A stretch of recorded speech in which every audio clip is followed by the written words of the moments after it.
success, but of course he concluded his career with the Minnesota Vikings. His last visit to Lambeau was as a Viking. The game's in 2010. It was on Sunday Night Football. Now let's take you back to Al Michaels and Chris Collinsworth on the call. NBC Sports welcomes you to the following presentation of the National Football League. A very pleasant 58-degree evening in Green Bay, Wisconsin, but no pleasantries on the field at Lambeau tonight. The Minnesota Vikings come into town, and this was the reaction about 45 minutes ago when Brett Favre came onto the field to warm up.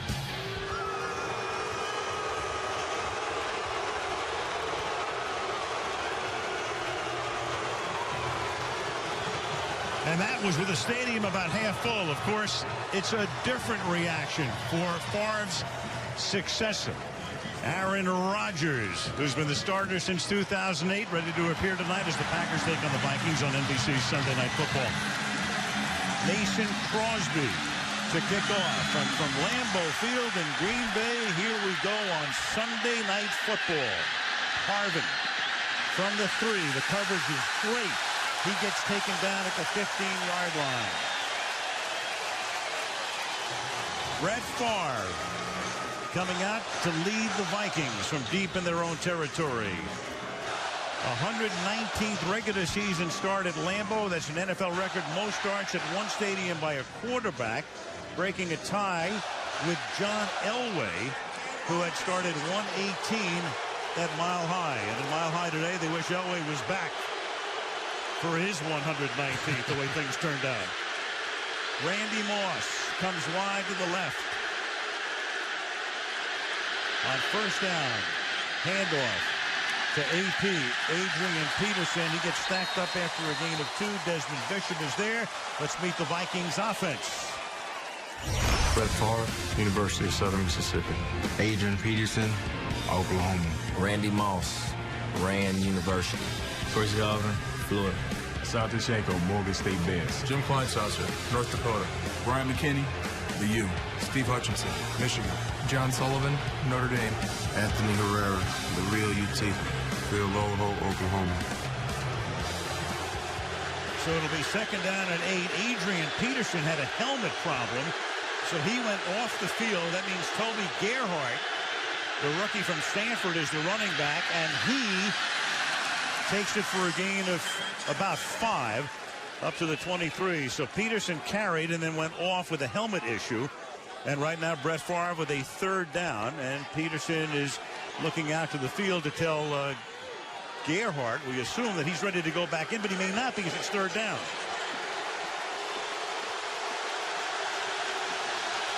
And they empty the backfield, so no back here. You've got 4 receivers in a bunch to the left and 1 to the right, and then 1 is Moss. And here's a screen, but it's juggled, and the tackle is made on Harvin immediately. So it's a 3 and out to the delight of the Lambeau faithful. And I believe that was Charlie Peppera who came up and made this play. Watch him come up from right here. They've got blockers in front of him, and he just goes right through them and makes the play. That's good news for the Packers. Peppera is their 3rd safety back there. It has been a merry-go-round at safety for them. Chris Kluwe sends the punt to the 30. Tramon Williams, one of their starting cornerbacks, and he's done a good job this year. Brings it back to the 40. That's where Rodgers and his group will take over, and let's meet them. Aaron Rodgers, California. Brandon Jackson, Nebraska. Corey Hall, Boise State. Greg Jennings, Kalamazoo Central High School. Donald Driver, Alcorn State. Donald Lee, Mississippi State. Chad Clifton, Tennessee. Darren College, Boise State. Scott Wells, Tennessee. Josh Sutton, UCF. Brian Balaga, Iowa. Keep your eye on Balaga tonight. He's the guy starting in place of Mark Tauscher, who misses his 3rd straight game. The rookie out of Iowa, first-round draft choice. And to begin on the ground, and the ball is loose. It is Brandon Jackson, who may have recovered his own fumble. That was Chad Greenway, 52, who got his arm in there. So almost an early disaster for Green Bay, but Jackson able to cover it up. Absolutely unbelievable. I think this ball bounced off of Brian Balaga right back to Jackson. He never really gets a handle on it, and then all of a sudden it gets popped out by Greenway. But watch this. A little side kick right back into the hands of Jackson, and talk about an early break. That's a good one. No wonder the Packers don't like to run the ball that much. Well, they don't run the ball for good reason. Ryan Grant was hurt on opening day and is out for the year. And this is Donald Lee with blockers in front. And Lee takes the ball into Minnesota territory before he's tackled at the 44-yard line by Greenway and Williams. Gain of 16, first down. Well, one of the things when you play the Vikings, you have to present some different looks to them.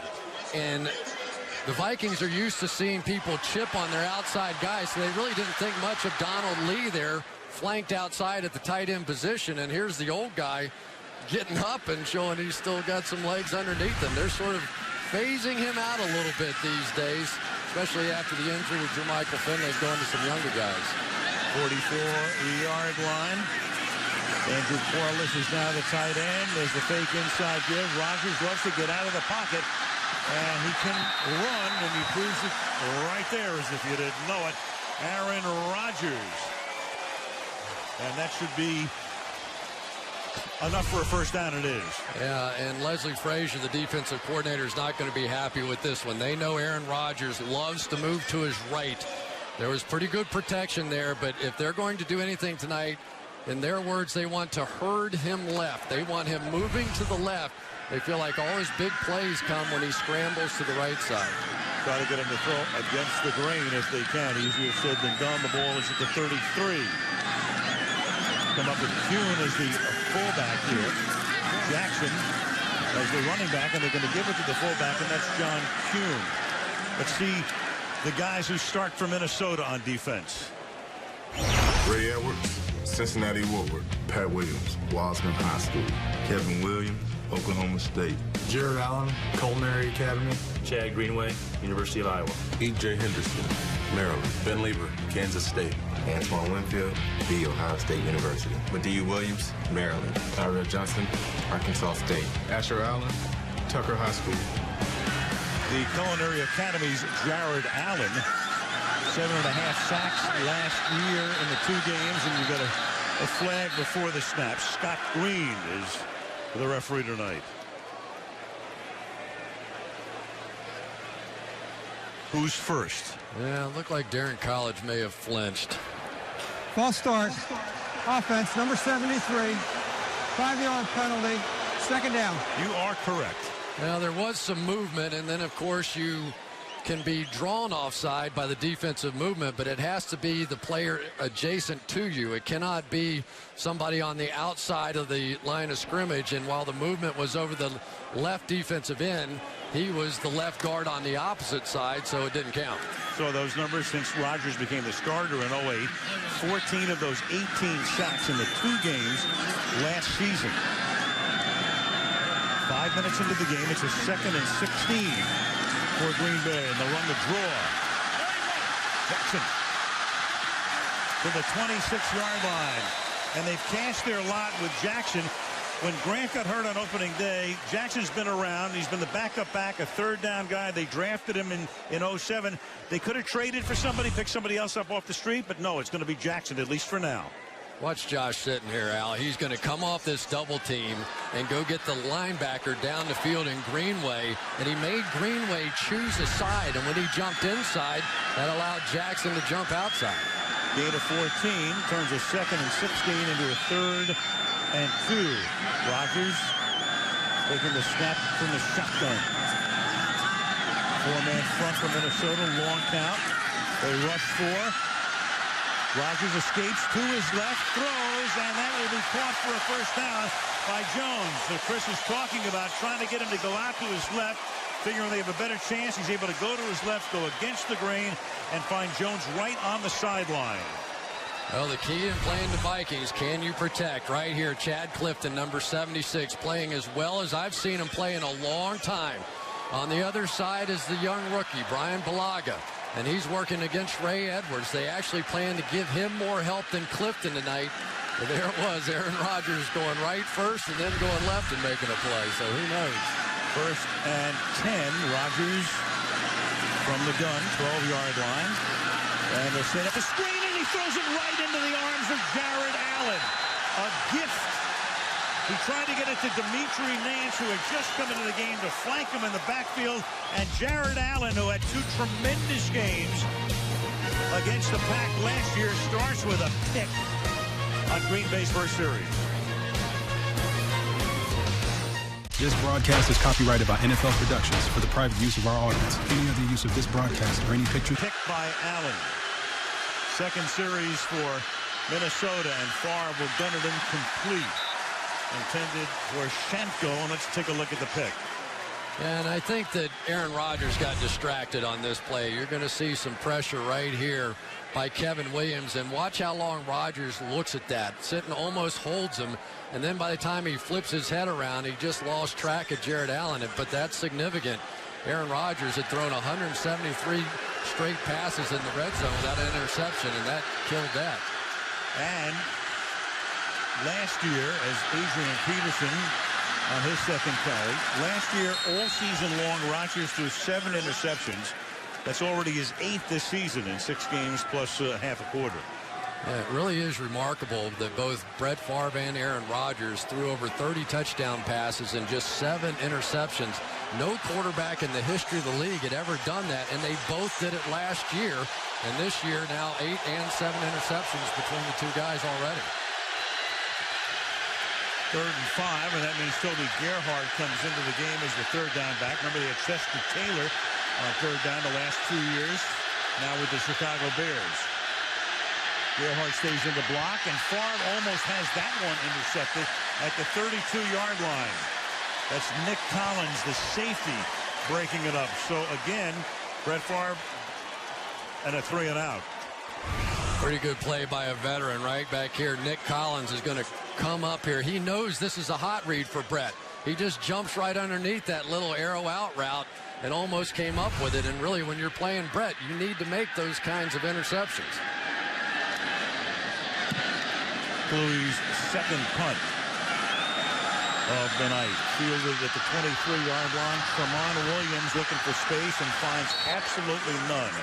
The coverage is very good by the Minnesota Vikings right there. Frank walk interceptions for these 2 guys. Last year, each throwing 7 all season. And it was extraordinary.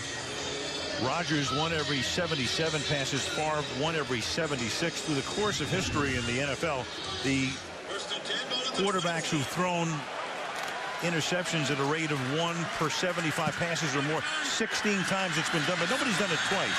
So you couldn't expect either guy to duplicate that, but here's Rodgers already over the limit in this, the 7th game of the season. 1st and 10 now with the ball at the 24-yard line. And Rodgers fires and finds the open man, and that is Greg Jennings near midfield, tackled at the 49-yard line, beats the rookie Chris Cook, the rookie out of Virginia, for a gain of 24. Well, anytime you get that kind of protection, Greg Jennings is going to have time to work down the field. And I think the Minnesota Vikings, who got burned a few times by the Cowboys last week on some of those deep routes on the outside, now playing it a little bit differently, not wanting to give those up. Good move by the Packers to break it back inside early, try to test their patience. Under 7 minutes remaining in the quarter. On the ground now, Jackson looking for room over the right side. Gets the ball into Minnesota territory to the 46-yard line. So for Jackson, he's going to be such a key man this year, and assuming they don't pick somebody else up, but they had a chance to. A lot of the fans wanted them to go to somebody else. But here is Jackson thrust into this role now, Chris. He goes from 3rd down back to every down back because of the season-ending injury to Ryan Grant on opening day. Yeah, and they were saying that maybe they took Ryan Grant a little bit for granted. The fact that he was a 1,200-yard rusher every year and really a physical downhill kind of player, and they've been missing that. 2nd and 5. And that's caught by James Jones, his 2nd catch of the night. Takes him inside the 10, and he's taken down at the 2-yard line. Tyrell Johnson saving the touchdown. It's a gain of 45. Vikings come on a blitz, and their young corner, Chris Cook, slips and falls down on the outside, and you just can't do that with these Packers receivers. He's had an injury to his left knee, he had an injury to his right knee. Earlier in the week, Leslie Frazier, the defensive coordinator, was not sure he'd be ready. They took a chance. They're playing him. And so far, he got burned on that one. And he's supplanting Cedric Griffin, who got hurt last year, came back and is back on IR again after another season-ending injury. On first and goal, it's a great tackle in the backfield. Pat Williams, happy birthday, Pat Williams. 38 today. He's the oldest defensive player in the National Football League. And, you know, I thought Pat Williams played one of the best games I've seen him play in a long time against the Dallas Cowboys last week. They weren't happy with him against the Jets. They let him know, and he responded by making plays just like this. Getting penetration, getting in the backfield. That time, Scott Wells, the center, no match for the big guy. And now you've got flags going down after the play. Illegal substitution. Defense, 12 men on the previous play. Half the distance to the goal. Go for a step. So 12 men. And of course, the Vikings don't want to hear about 12 men. That was a killer on the other side of the ball in the NFC Championship game against New Orleans. And this time it cost them a loss in the backfield. There goes the early birthday present for Williams. And we're back to first and goal.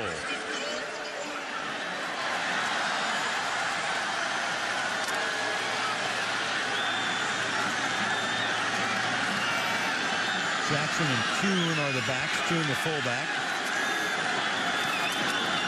Brandon Jackson, and he will get into the end zone for a Packer touchdown.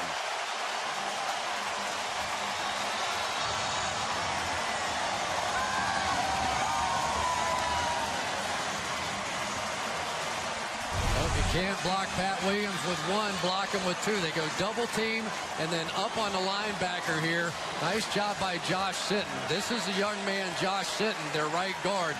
They really feel like he's going to be in Hawaii pretty soon. A big, nasty, physical guy that keeps them all cracking up in the locker room. One of those funny guys. Crosby for the point after. Jackson with his second touchdown of the season. And a Lambeau leap at the end. 130 yards for Green Bay to this point. 9 for Minnesota. 7-0. Chris, the interesting thing is with Favre, I mean, we went through all of the drama as we've gone through the last 3 or 4 years. Will he retire? Won't he retire? They send a reconnaissance mission down to Mississippi. They bring him back. It's all about the ankle. How's his ankle when the season starts? By the way, he says it's fine. Then it became the elbow. Yeah, it seems to always be something. And he said that, you know, the elbow has been a bit of an issue for him, too, that it felt great 1 week after the cortisone shot, but that starts to wear off, too. Here's Peterson.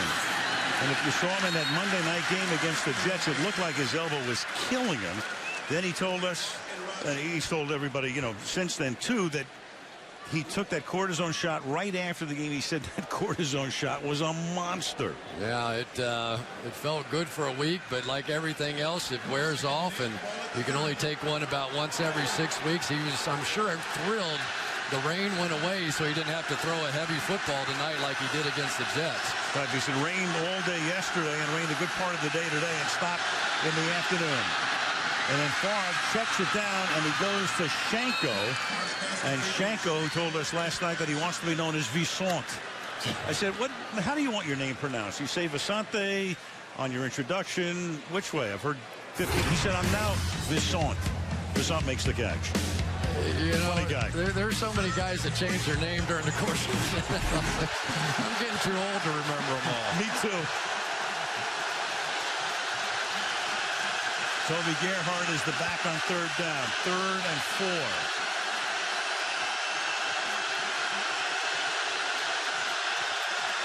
Moss still hasn't caught a ball tonight. He was flanked to the left. That pass is caught, and they go to Shanko. Visante, by any other name, whatever you want to call him, it's 2 catches in a row. Tackled by Chiller, but a flag is down after what would have been a 14-yard gain.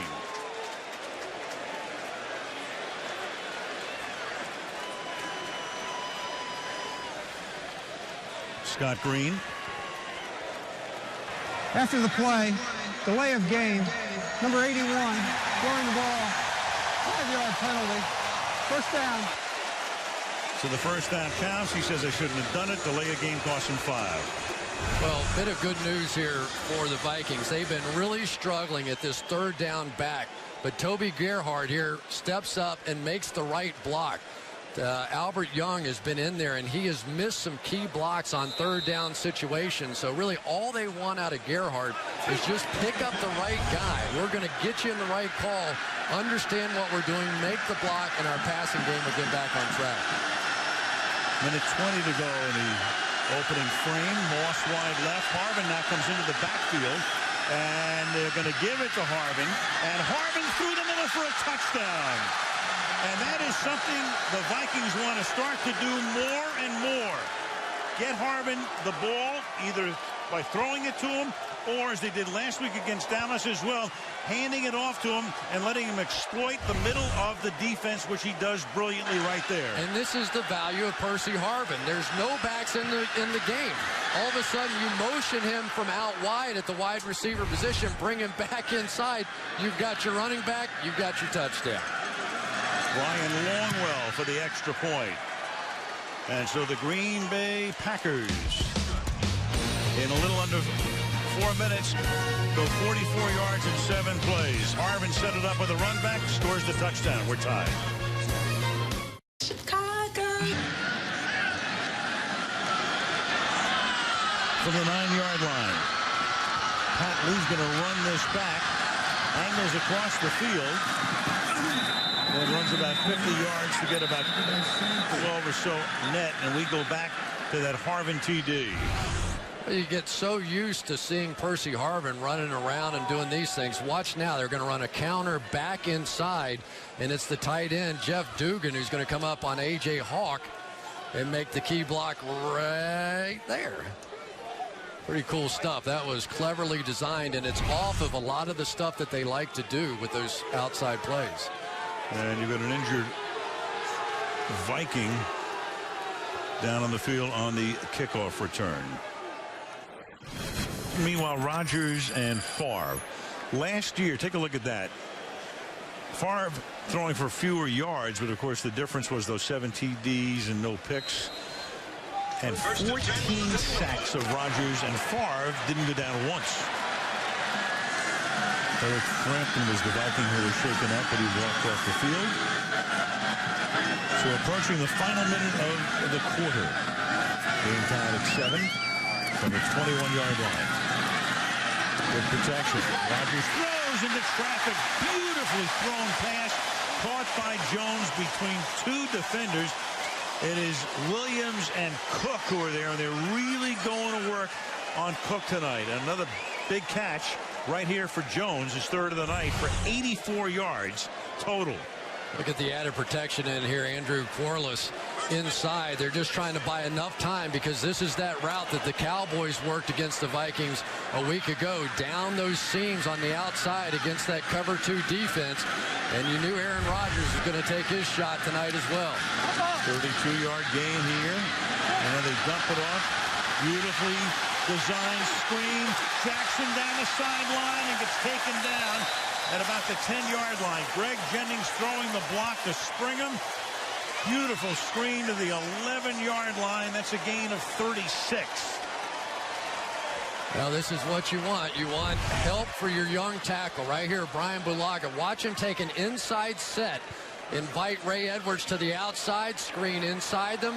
The last 2 games, the Cowboys and the Jets, both have been working those short, quick passes, a lot of screens, a lot of quick throws against the Vikings to avoid getting their quarterback hit by these pass rushers.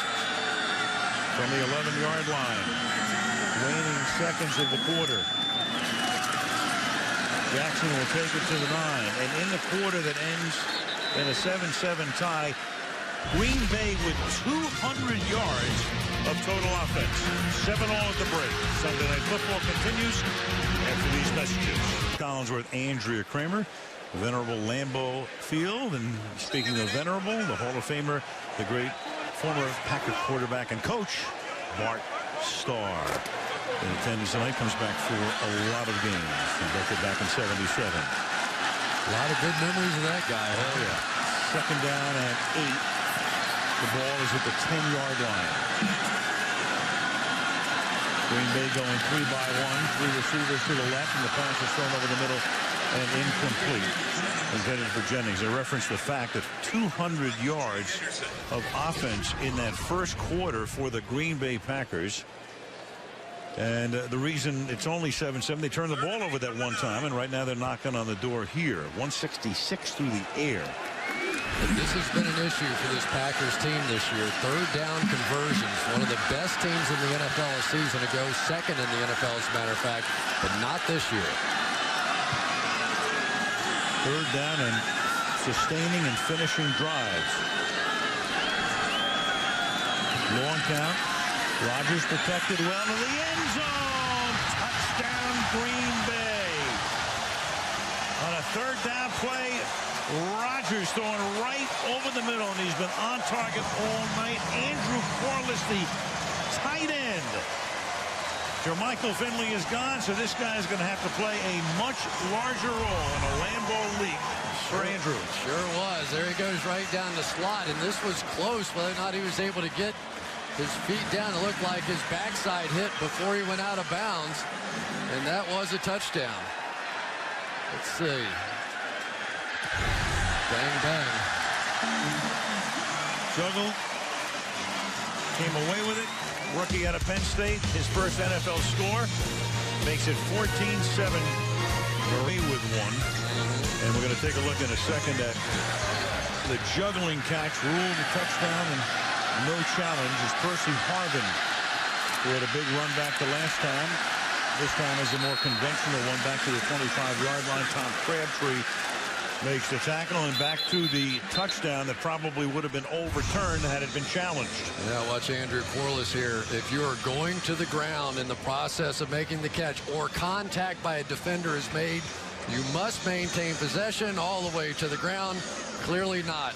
Incomplete pass. You could see the official was blocked by E.J. Henderson on the play. Never saw it. And you also saw Mike McCarthy hustle his extra point team out there, and it made a difference. Right. His hands came off the ball, and once you kick the extra point, end of story. From the 23 now. First and 10. Look at the 24-yard line to begin this drive with Favre. Oh, almost had that one picked off by Tramon Williams, having a very good year. He tried to get it to Randy Moss, who's been blank so far tonight. In fact, that may be the first time they've even been thrown to him. I don't even think he looked for this ball. Watch Randy Moss right out here. You know where he is. For 84. He's going to look, but then he's going to take his eyes off of Brett Favre. Zip. Yeah. You know, they haven't had a lot of time to work together. I think he thought it was one of those smoke throws to the outside. It wasn't, and that was almost a disastrous interception. Second and 10 with Toby Gerhart in the backfield, and they give it to the Stanford rookie, who is second in the Heisman balloting, and he picks up 11 yards and a first down. Well, there is a lot of beef over there on that left-hand side. When you get Jim Kleinsasser out there, it's almost like having another tackle. And for Toby Gerhart, that's the kind of running he was used to doing at Stanford. And one of the reasons that they really liked him, there's Kleinsasser over there, one of the reasons they really liked Gerhart was because in Jim Harbaugh's offense at Stanford, it was very similar to what they run here, and they felt like he could pick this up quickly. He and Albert Young vying for time as the third down back, and the backup to Peterson. Gerhart's won the job, at least for tonight, in that role. Young is inactive.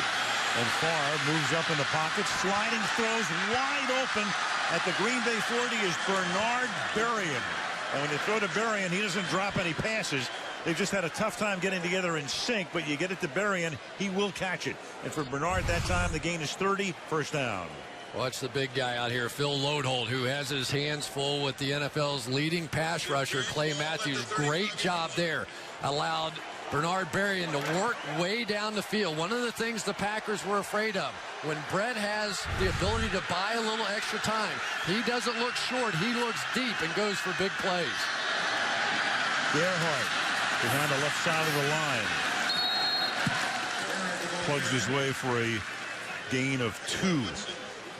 Yeah, and we're seeing a lot of looks out of the Vikings here. Unbalanced line this time.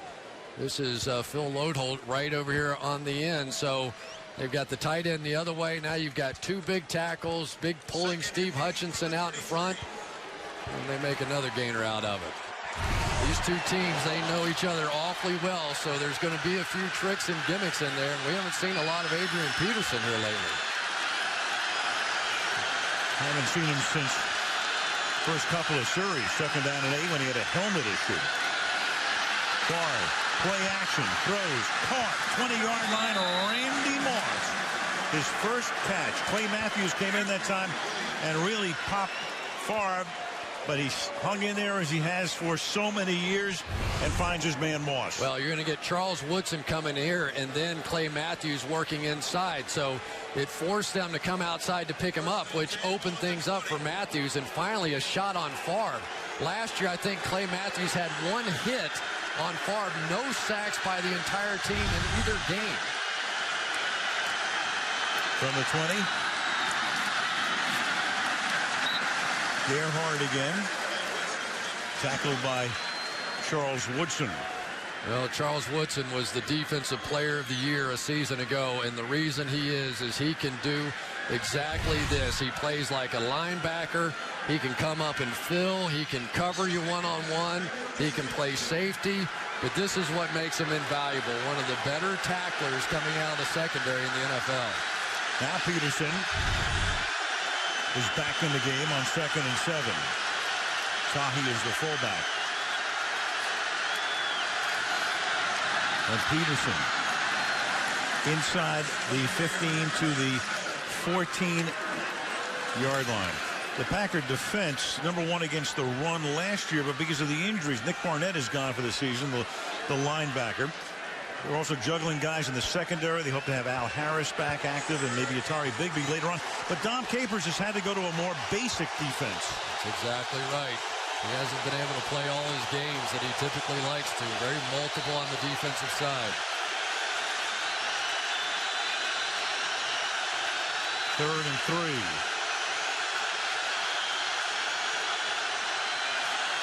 Harvin. And with the defender falling down, Harvin diving for the end zone, in there for the touchdown. Got around the corner. Slipped by the back who was sliding to the turf and goes in for the touchdown. And the crowd is looking at the replay and thinking it's not a touchdown. Let's see whether or not he stayed in bounds or not. I tell you, that was a really good block inside by Bernard Berrien. Yeah, he's going to be out of bounds on about the 1.5-yard line. Foot down right there. Yep. Ball is not in the end zone.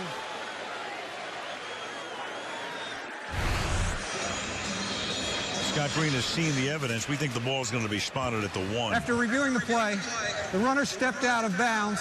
The ball was dead at the 1.5-yard line. It'll be first down at the 1.5. Green Bay is not charged with a timeout. So the Packers win the challenge. Still, it's first down and goal. When his foot steps out of bounds is where the ball is at that point. There it is, the 1.5 in the estimation of Scott Green, and that's where they'll spot the ball on first down. So Green Bay got away with a touchdown, which probably would have been overturned. Minnesota did not get away with a touchdown that gets overturned, but still first down and goal now.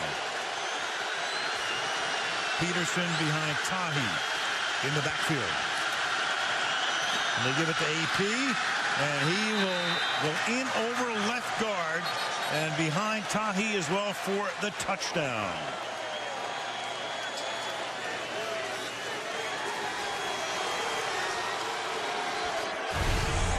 One of the problems the Packers have had is that they are so thin now with the big guys on the defensive line. They've had to take an offensive lineman, TJ Lang, and play him at defensive tackle. And you can tell he ain't not so good at that. Ends up on his back on that one. They really are hurting at that position. Just don't have the big guys right now because of injuries. Ryan Longwell, who spent a long time in a Green Bay uniform, is a guy who's one of only a couple of guys to play 50 or more games with both the Packers and Vikings. Darren Sharper being the other, has tied the game. So Brett Favre, thinking about his legacy, this would appear to be his last year. He indicated as much. in a conference call with the Green Bay press this week, but who knows? I would think, though, this is it, 20th year, and he hopes that, down the line, and I think he's going to be right. They will come to, I guess, re-embrace him would be the term. Yeah, I don't think there's any question about that. I mean, Vince Lombardi walked away from here, and so did Curly Lambeau walked away from here, and you see a lot of different colors of Brett Favre jerseys in here, there, don't you? You get the purple, you get the green, you get the white, and we even saw a black one in there for Brett Favre forever. But he's into it, and you get the feeling this game is going to be one of those kind of shootouts here. Perfect conditions, and these two quarterbacks are hot. Well, what gets the fans crazy, of course, is that the Vikings are one of their two arch rivals, the other being the Chicago Bears. 15-yard line.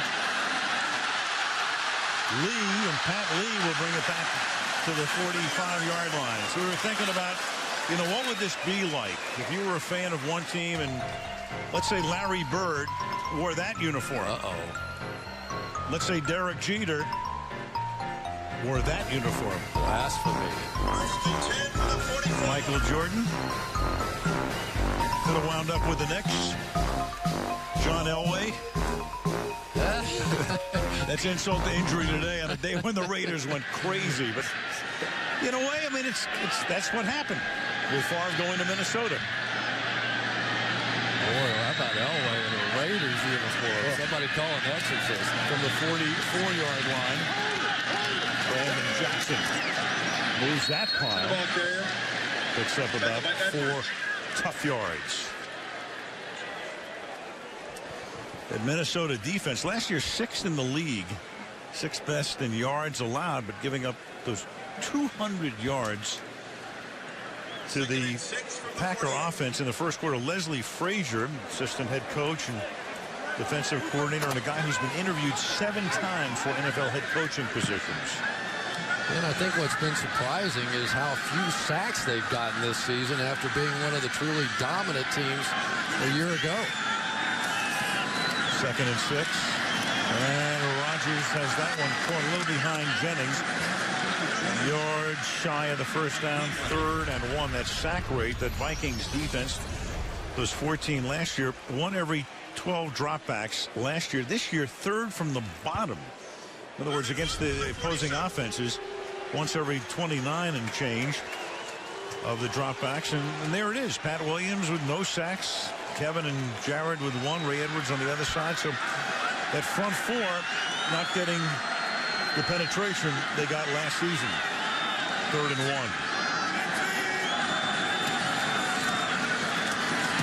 And that's caught by Jordy Nelson for a first down. Chris, one of the reasons maybe is that they haven't been teeing off a lot because they have been playing from behind almost all season. They sure have. And you throw out that Lions game when they played with the lead for a good portion of that. And other than that, they have been behind. And this is a team that's a little bit like the Indianapolis Colts. When you say, I mean, they're built to have a lead. They're built to rush the passer. Not that they're not good against the run, but when they become devastating is when they can just go after your quarterback. So they've got the 4-man front, and of course the 2 ends in Indy with Freeney and Mathis, and the 2 ends here in Edwards and Allen. Gain of 3 for Brandon Jackson. And for Jared Allen, here's a guy that has been one of the top pass rushers in the league the last 3 years, over 14 sacks, 14.5 each year with the Minnesota Vikings, and now he's gone 3 straight games without a sack, and that ties the longest streak of his career. But you can see what the Packers are doing to them. A lot of screens, a lot of draws, a lot of quick throws, and that's become the formula now for playing the Vikings. The way I look at it, 1 sack equals what? Well, let's say 1 interception equals about 2 sacks, and he has a pick at least tonight. There you go. 2nd and 7. And Rodgers is going to air it out deep and a little too deep. And that was Jennings looking for a flag. You had Frank Walker there. And Jennings reaching back, and I think he's trying to get the official's attention as if he's being held, but in effect he's reaching out and he's touching Walker. Yeah, all the way out here on the outside. 1-on-1, and for Frank Walker, that's a tough assignment. That's a pretty good job right there. There's a little chicken fighting going on in there, but I really thought the key was watching Chad Clifton. They made up their mind that Chad Clifton was going to take Jared Allen tonight one-on-one, and so far he has done a number on Jared Allen. Very few teams are willing to do that. 3rd and 7. And again, he does the job on him, and that time the pass is incomplete, and that was James Jones. Not on the same page here, so it's 4th down. Yeah, I completely misread that one. It was one of those two-man kind of coverages where Aaron Rodgers was going to try and throw it to the back shoulder, and James Jones was thinking front shoulder. He was going deep. Now Mason Crosby, they're going to line up to attempt a 55-yard field goal. Now they break that formation. It's 4th and 7. They have Matt Flynn in the game. Now he's the backup quarterback. And they're going to run a play, and Flynn's going to go deep, and he's got a man open, but he falls down. Andrew Corliss, who had the touchdown earlier. He's out in front, has his man beat, and down to the turf he goes, and Minnesota gets the ball. Unbelievable. Looked like a perfectly thrown ball. McCarthy saw his team have the exact right play dialed up on 4th down, and then Quarles falls down. Just unbelievable. This was a perfectly thrown ball. A little pressure from Jared Allen. You know, sometimes nerves will do that to you, and you get a young player who's not used to that kind of a moment, and his legs just buckled on him. Give it and take it. Quarles got away with a non-challenged touchdown, which probably would have been overturned, and then falls down on a 4th down play here. That's a 5-yard gain for Adrian Peterson as we go under 7 minutes to play in the half. Well, one of the things the Vikings wanted to find out early was how Clay Matthews was doing. He's had a pulled hamstring, missed the Dolphins game last week, and they felt like if they saw a little hesitation in him because of that hamstring, they wanted to beat on him a little bit in the running game, so they may keep going in that direction. 2nd and 5. On a draw with Peterson. Desmond Bishop, number 55, a guy who will see a lot of action this season because of that injury to Nick Barnett, makes the tackle. You know, they're playing some games on the outside with Randy Moss. They're trying to make it look like single coverage, but there still is a safety up over the top here. They're trying to bait Brett Favre into taking his shot down the field, and see plenty of distance there, 16 yards deep and backing, because the one thing you don't want from Randy Moss is for him to take the lid off your defense. 3rd and a long 2 from the 44-yard line. Favre, pump fake, throws a bullet caught at the 44-yard line by Schenko, and that's a 1st down. Well, you called that one right. Off balance, falling away like a Kobe Bryant jump shot, and he just ripped that one in there. I think his elbow is feeling okay. 41 years old and tendonitis. Oh, watch this one. He's going to be falling off to his left and just rip one to his right. I'll tell you what, that's pretty good for an old guy right there. For anybody. Yep. Moss and Harvin both split left. Here comes Harvin. He's going to carry again. Harvin inside the 40, and Harvin has another 1st down. And gets thrown out of bounds late. That's Nick Collins, and it's going to be a flag. And Collins is saying, no way.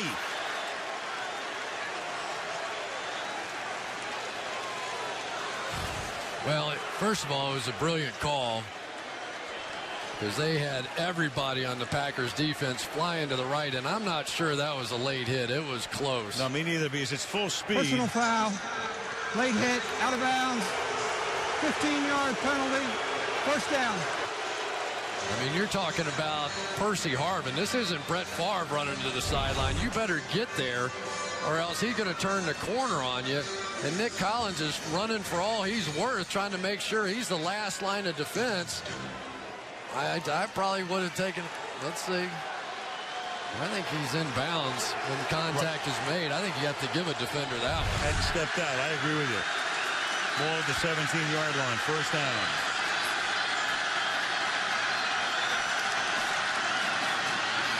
Fake draw. Far to the end zone. Reaching out for it. Catching it. Shenko. Touchdown. Peterson throws the block. What a beautifully designed play. Well, and it's due to the fact that Randy Moss is on the field. Despite the fact they're trying to disguise that it's single coverage, on the outside, Randy Moss is going to have a safety work over the top, which meant that Shenko had nobody in the middle of the field. Brett Favre sees it. Shenko gives him the hook, and it's a touchdown. And now I think McCarthy, because you could see that ball sliding just a little bit, is going to challenge this one. And now McCarthy.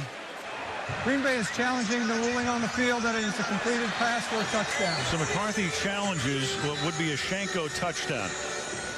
Years ago, Bert Emanuel was the guy. There was a huge play in an NFC championship game, St. Louis and Tampa Bay, about the ball hitting the ground as the receiver has possession all the way to the ground and through the ground here.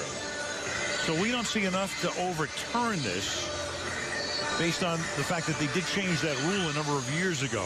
And it was exactly like that, with the point of the ball outside of his hands. But because he never lost control of the football, I'll be very surprised if this one gets overturned. But I've been surprised a few times in the past, too. Right. So McCarthy, the NFL averaged a 43% success rate on challenges. Again, because he challenged one before, he still has 2 remaining unless he loses the next one, which this one would be. In other words, if he loses this challenge, not only is it a touchdown, he doesn't have a challenge for the rest of the game. But you saw with the naked eye what he saw, which was the ball hit the ground, and almost 90% of the time when that happens, there is some sort of bobble. After reviewing the play, the receiver did not have possession of the ball. He used the ground to help make the catch. It'll be second down and 10 on the 17-yard line. Green Bay is not charged with a timeout. Used the ground to keep possession, or help his possession. Well, the ball is going to slide a bit when it hits the ground. But if that isn't possession, you can't have possession of the ball. So there you go. I don't see it. And neither does Brad Childress. So McCarthy wins another challenge, still has 1 remaining. Back we go to a first down at the 17-yard line. And now you have Peterson. And Peterson will take the ball to the 10-yard line. And for Vasant Shenko, his new name that we've learned, that was sort of typical of the way his season has gone. 11 touchdowns a season ago and just 1 this year. So that was a second down play after the incomplete pass. A 7-yard gain to the 10-yard line, making it third down and 3. Gerhardt, third down back, comes into the game. Favre from the shotgun. Greg Camarillo in the game in motion. Favre will go to his right, and the pass is out of the reach of Toby Gerhardt, who went for it with his right hand one-handed. Incomplete. So the challenge saves a touchdown and makes Vikings settle for a field goal attempt. I think Brett was expecting this little arrow back inside, and Gerhardt stayed outside, and that's what happens when you don't have one guy practicing with you day after day after day. You make mistakes like that one. That was a big mistake on third down. 28-yard attempt. And Longwell bangs that one through. So a tick under 4 minutes to play now in the opening half. And Minnesota on top by a score of 17-14. It's all good in Wisconsin. Yes, it is. People are pretty good people around here, too, aren't they? I mean, they are football fans through and through, but so nice and friendly, boy. They are happy when you're in town, and they love to sit around and talk football, and some other stuff, too. That was a little different look for the molded cheese on that one. We're back here in 2 weeks on Sunday night. Cowboys will be in town. 7-yard line. Pat Lee. And he gets taken down up at the 27-yard line. Heath Farwell with the stop. No question, the storyline for me thus far is Aaron Rodgers' protection. Last year in 2 games against the Vikings, he was sacked 14 times. This year, the game plan much different. Getting the ball out of his hand a little quicker, still working it down the field on occasion, but a lot of screens, a lot of draws, a lot of quick throws. And the fact that Chad Clifton and Brian Bulaga are in there blocking, and it's not backups like it was in both games a season ago. What a difference. Those numbers right there. Clean jersey for Rodgers. Stepping away, buying time, underneath. Jackson, 11-yard gain and a first down. You know, last week I was watching Aaron Rodgers, and he was coming off the week with a concussion. And I thought he was a little too fast in the game. He ran into a couple of sacks. He looked like it was bothering him a little bit, and I guess it would bother anybody. But tonight you can see him, the pace of play is slowed down a little bit. His decision-making is a little more methodical, and it's really made a difference. And he's guided this team to 239 yards of total offense. Over 39. And that pass is incomplete, and God will get the flag. Official dropped the flag at his feet, then had to pick it up and throw it again. And Frank Walker with the coverage and the probable penalty. Holding. Defense, number 41. 5-yard penalty. Automatic first down. Well, they keep trying to go to that back shoulder throw, and there's no doubt they've been working on Frank Walker over there almost all night long. See if he gets a little grab as Jones tries to peel out of this on a back shoulder throw. Right there is what they're going to call, but well, that's a pretty tough call, too. Not sure that ball was catchable anyway where it was. From the 44. That's caught over the middle and into Minnesota territory as Andrew Carlos makes the catch. How important is this game for Green Bay? I think Rodgers summed it up pretty well the other day. He said, hey, you know what? We need a win to get the coaches to relax. And there's nothing better than relaxed coaches. I tell you, when it gets uptight and but they lose 3 out of 4, and all of a sudden this Super Bowl favorite, everybody's choice to win it all, is all of a sudden looking pretty mediocre after some last-minute losses. Yeah, with Minnesota in town tonight, and then they go to the Jets next week. 2nd and 3. And that's thrown behind Greg Jennings. And Jennings saying, well, wait a minute, what play was that? I mean, these are not even close. These are wild pitches here between these guys, and they work on this stuff a lot. But I mean, the last couple of those back shoulder throws haven't been within 10 yards.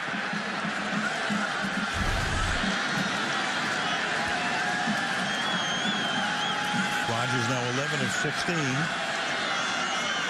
for 205, 3rd and 3.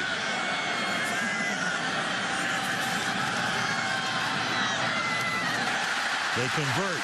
This time he's right on the money. Forget about the back shoulder. Just put it between the 8 and the 5. And another 3rd down conversion, and that is making a huge difference for the Packers tonight over their last few games. 2-minute warning. All 3 timeouts available for both teams. 17-14. 1st and 10. Green Bay at the Viking 38-yard line. Wow. Yeah, I tell you what, when he's been off, he's been way off. You know, these are his normal receivers, too, and you would expect this to be relatively easy stuff. He already passed up a really wide open right in front of him, Donald Lee, that would have put him in field goal range. They probably are in field goal range anyway, with Crosby at least having a shot from here, but you certainly are thinking another 6-7 yards at least. 2nd and 10.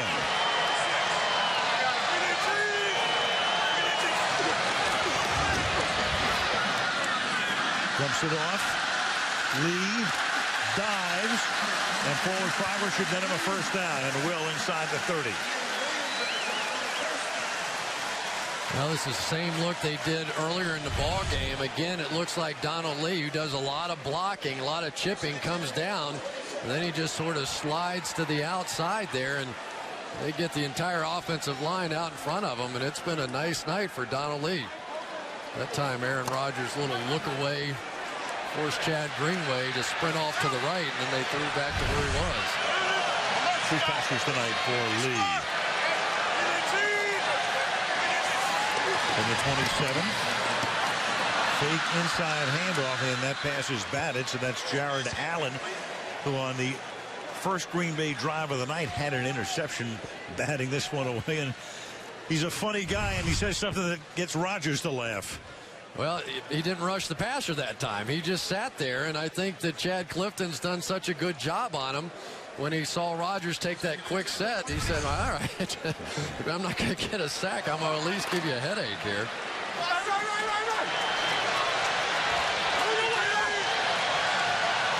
Second and 10. Not one ball tonight, interestingly, has been thrown to Donald Driver. Rodgers looked that way this time. Now he goes the other way. Now he goes to the end zone, and it's deflected, and Williams winds up with the deflection and the interception. So Walker got a hand on it. The pass intended for Jennings, and then coming down with it before stepping out of bounds, Mediu Williams for the pick. Just a horrible decision that time by Aaron Rodgers. No other way to put it. You're going to get Frank Walker. They've got safety help over the top. The battle, maybe a late push down the field. But there it is for Aaron Rodgers. He tries to force one down there when he was already in field goal range. And Frank Walker, let's give him credit. He comes in off the bench. Frank Walker with a late push.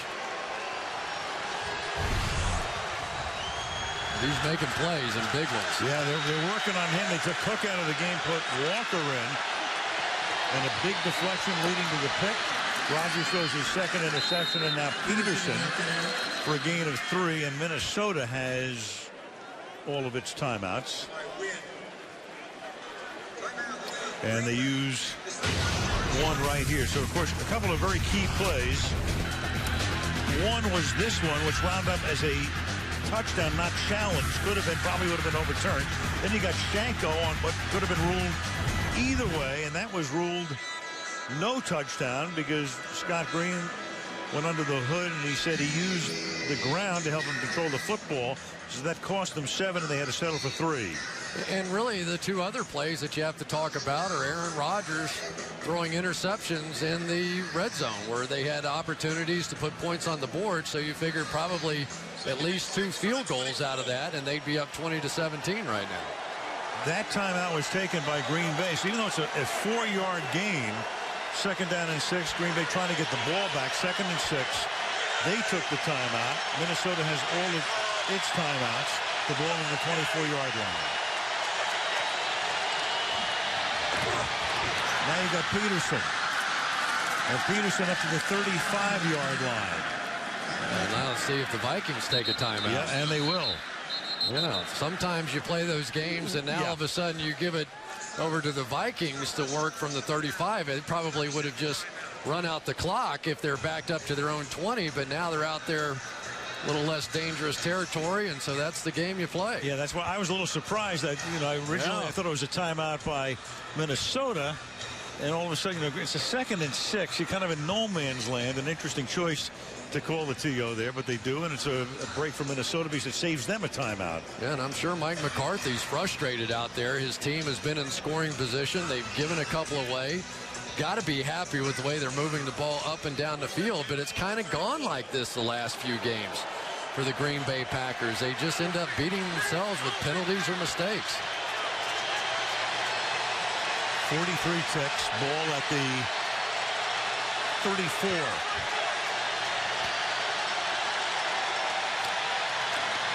Four-man rush.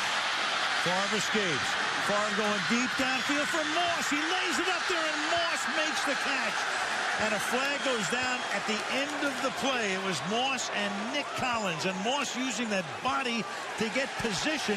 But the Packers applauding, so it looks like, at least for the moment, pending the call here by Green, it's coming back. Interference, offense, number 84. 10-yard penalty, push down. Well, I'm not sure it really impacted the play so much, but Randy Moss puts both hands on the back of Nick Collins, and you can see him does get pushed off the ball a little bit. Good call by the officials, and for Randy Moss, and especially for Mike McCarthy, a big sigh of relief here over what Randy just did. Good call. It's one way to get separation. Yeah. Well, veteran receivers, and why not? You're sitting there with a chance to flip the field. And sometimes you get away with it. 1st and 20. Now Peterson. And Peterson takes it out to the 37-yard line. And what do the Vikings want to do here?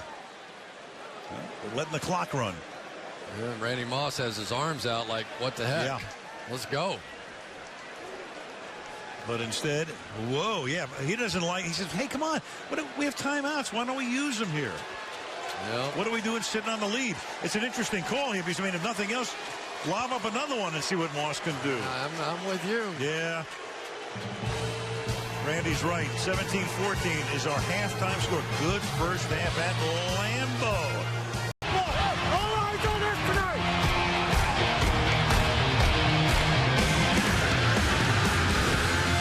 Brandon Jackson, and he will get into the end zone for a Packer touchdown. And Harmon through the middle for a touchdown. And this is the value of Percy Harmon.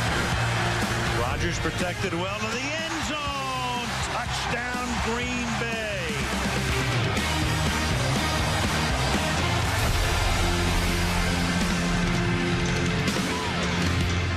Good first half, lots of action. Vikings on top 17-14. On this 24th night of October, Brett Favre in that first half was 6 out of 11 for 70 yards. No touchdowns, no picks, and he'll wait on the sideline because Green Bay is going to get the ball first here in the second half as Ryan Longwell's boot taken by Pat Lee at the 7-yard line. And Lee comes up the middle to the 30-yard line, and let's get an update from Andrea. Well, Al, I asked Brad Childress why he let the clock run out at the end of the first half. He said they wanted to take one shot, which they did. The deep ball, he said they got pass interference. Green Bay still had 2 timeouts. That was it for him. As for Mike McCarthy, asked him about the miscommunication there appears to be between Aaron Rodgers and his receivers, particularly on back shoulder throws. He admitted that the quarterback and the receivers were reading things differently. They must make their adjustments. He said the one matchup they have to take advantage of, Frank Walker. Well, they try to take advantage of Walker, Andrea, at the end of the half, and Walker was able to tip it, and Williams intercepted it.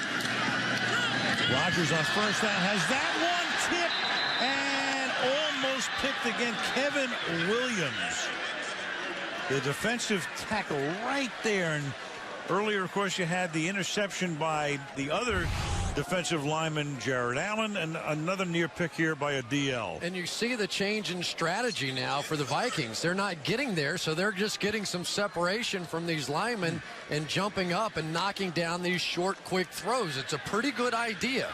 They're getting the ball out of their hands so quickly. A little change in defensive strategy, and it's working. 6'5" Williams, no stranger, batting away passes. And this is Jackson for a gain of 8. Be 3rd and 2. And this is the story that Andrea was talking about. Some of these back shoulder throws that almost come off as fairly routine in the NFL anymore, and especially with the Packers, they use this a lot. And you can see, I mean, it's not like they're missing it a little bit. They're just not even close to knowing what the other one's doing. And those are guys that he's used to working with. And you take that as well with the fact that Donald Driver has the quad injury, and things are a little offbeat right now. They haven't even targeted Driver tonight.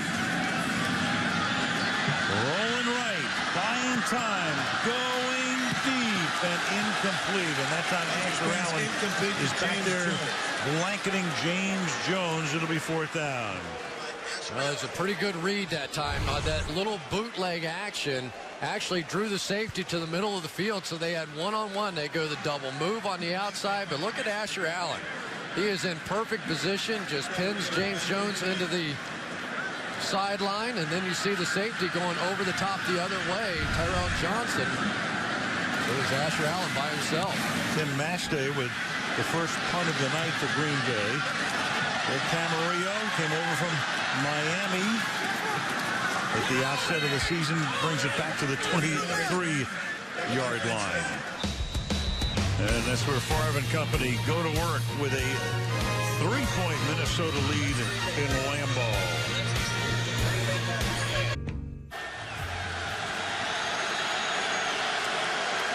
Minnesota's first offensive play of the half.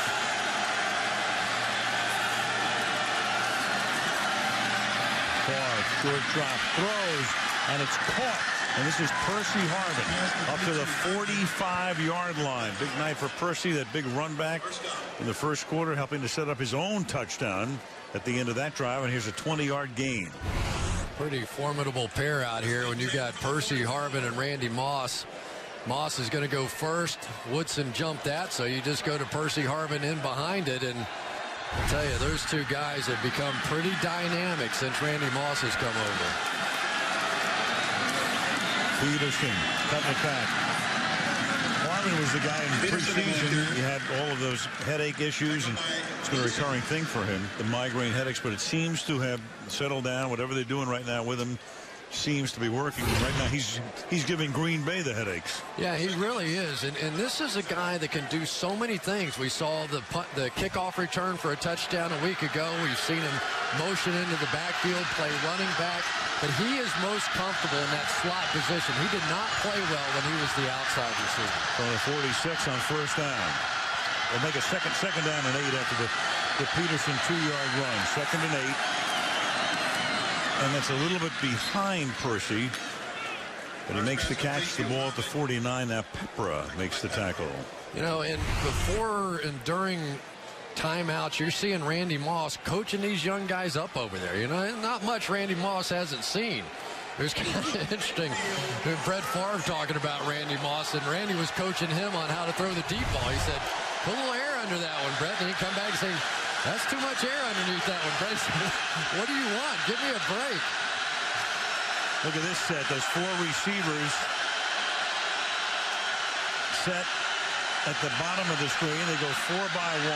Favre almost gets sacked. Gets it away and then has it intercepted at the 40-yard line by A.J. Hawk. And Hawk out of bounds at the 40. And Favre comes up gimpy. He got hit by Brad Jones as he released, almost sacked. Well, of course, remember, Brett, with the ankle injury that he's had, and that time Jones falls right on the back of his leg as he's throwing it, and instead of the ball coming out to his left, it goes right to A.J. Hawk, who comes up big. But I tell you, that was an opportunity. Brett bought enough time. I thought Randy Moss was available down the field for a big one if he had seen it. And Brett getting some assistance to get off the field and hunched over on the sideline. Well, that reminds you of the championship game a little, doesn't it? Yes, it does. From the 41-yard line. Jackson. So with Favre, the issue was the ankle at the beginning of the year. Then it became the elbow, and now it appears to be back to the left ankle.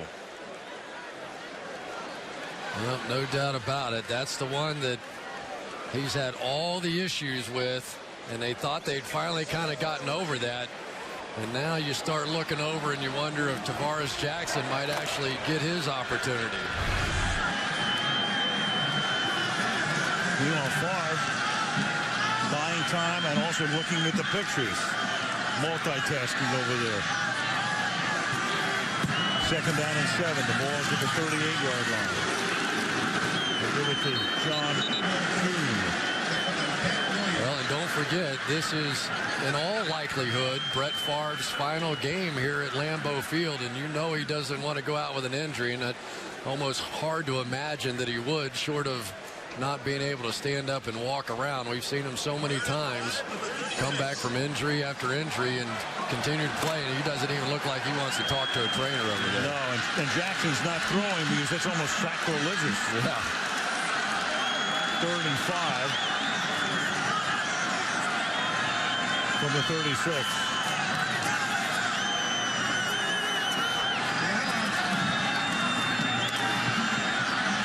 Rodgers slides to buy time, and by so doing it, he is able to have James Jones spring free across the middle of the field for a first down.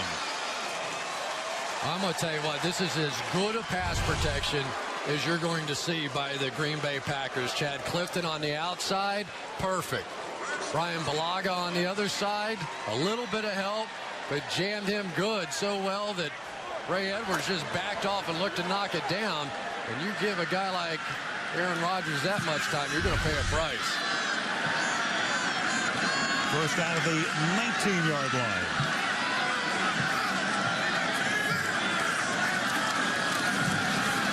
Whoa, man. Jordy Nelson stopped and then had to reach ahead, and Winfield is there to tackle him immediately. Yeah, one of those rare times, two backs in the backfield, and talk about mistimed. That ball was thrown right towards Antoine Winfield. They're really lucky that wasn't picked off. Watch him stop short. Rodgers thinks he's going on up the field, and luckily for them, Winfield was leaning back just a bit and couldn't break on that one. 2nd and 5.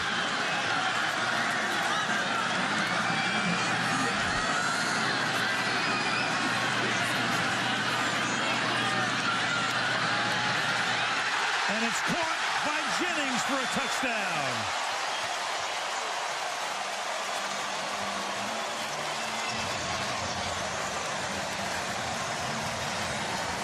Jennings lined up outside. Driver in the slot.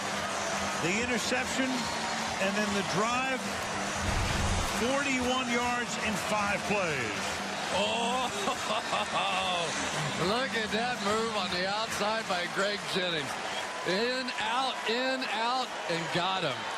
And Aaron Rodgers knew all the time where he was going with that one. That was big time. Crosby's extra point, and Green Bay has the lead again with 8:44 remaining in the third. The Packers 21 and the Vikings 17 on Sunday Night Football. 16 seasons as a Packer. Now he's here as a Viking. Down by 4 in the third. It's 1st and 10 after kickoff. Oh, yeah, well, it could be the last time. It figures to be the last time, but gimpy ankle and all, he worked on Brett on the sideline, and away he goes again. With those numbers thus far tonight, 8 of 14 from 94 yards to a pick on his last pass from the 21-yard line. Peterson's going to cut it back. Gain of 3. Andrew down near the Viking bench. Andrew, what'd they do to Favre during the break? Well, actually, after he limped off the field, he was on the bench looking at the pictures. The trainer sat down next to him. Favre just waved him off. In fact, when Favre was standing up, every time the trainer even came next to him, Favre ignored him. He had no medical attention on that ankle. Well, he's only done it for 20 years. No matter what it's been. Indestructible. Yeah, wouldn't it be interesting if the only thing to knock him out of a game would be the commissioner? Yeah. 2nd down and 6 from the 25-yard line. Favre pulls it back, and then he throws an interception again. And this time it is Desmond Bishop to the end zone. Touchdown, Packers.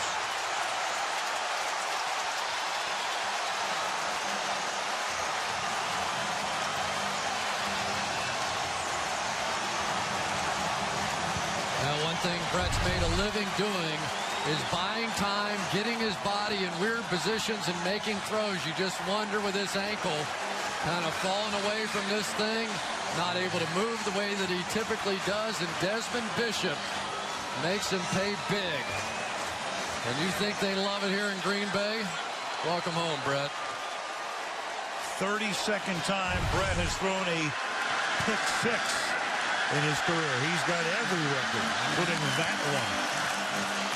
Extra point is good. And the Green Bay lead is now its largest of the night, 11.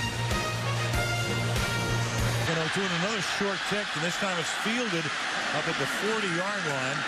Jasper Brinkley, one of the backup linebackers, to the 42-yard line, and here comes Favre again after throwing another interception. This one returned for a touchdown. Yeah, and here's Randy Moss, and if you've ever seen any tape on Randy Moss, you know that these are some of the routes he runs. Doesn't get open initially, sort of wanders around a little bit, and not expecting the ball, and his quarterback throws a pick. That's why you have to be frenetic as a wide receiver. You have to hustle at all times. You have to work to get open. Randy Moss did not there. And Bishop now a starter with the injury to Barnett, which will cost him the rest of the season. Adrian Peterson to the 47. Talked about that being the 32nd time Brett has thrown what's referred to as a pick six. You've had 9 interception returns for a touchdown today, the most on one day in NFL history. And D'Angelo Hall had one in that game against Chicago for Washington. One of 4 interceptions for Hall today. 2nd and 5. And AP again. One of the milestones for Favre, that's almost every pass he throws is something. So he's now gone over 70,400 yards. Why is that a milestone? Well, if you know your math, that's 40 miles. 40 miles of bad road. Maybe a mile or so the other way, too. Right. That's right. 40 minus a mile. 3rd and 1.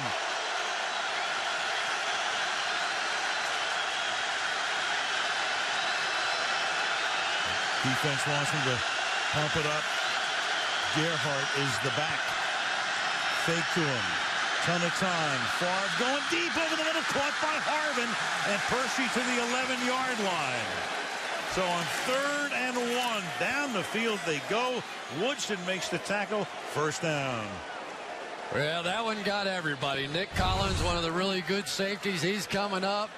Other safety Peppers coming up. They're going to play. They're going to sell out for the run. Brett said thank you very much, and nobody's running with Percy Harvin, not even the defensive player of the year a season ago. No help inside, no contest. Harvin now 4 catches, 58 yards, 3 runs for 41 yards. On the stretch play with Peterson.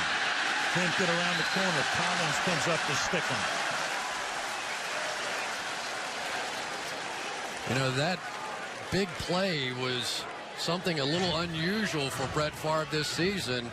13 pass plays over 40 yards last year, 0 so far this season. And that one was right around that border. I can't remember exactly how long it was, but the big play desperately needs to come back to this offense. His longest pass this season, 37 yards. 2nd down and 12 with the ball at the 14, and that is caught over the middle, and the catch is made by Jim Kleinsaucer. 12th year as a Viking, tackled by A.J. Hawk. I tell you, the other thing that I've noticed out here tonight is that with the return of John Sullivan at the center position, this offensive line for the Vikings seems much more settled than what they've been the last few weeks. He's been struggling with a calf injury. They've been playing John Cooper. But it's tough to judge an offensive line without their center, and they look much better tonight than they have. 3rd and 2.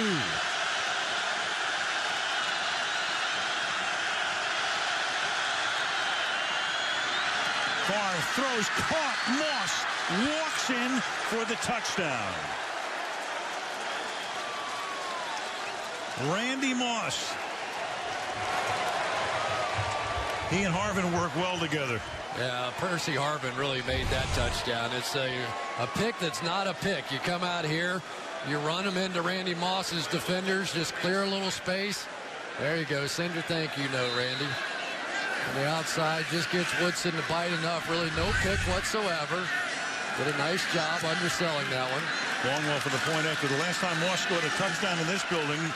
It was that famous virtual mooning to the crowd. This time he simply hands the ball to the official. 28.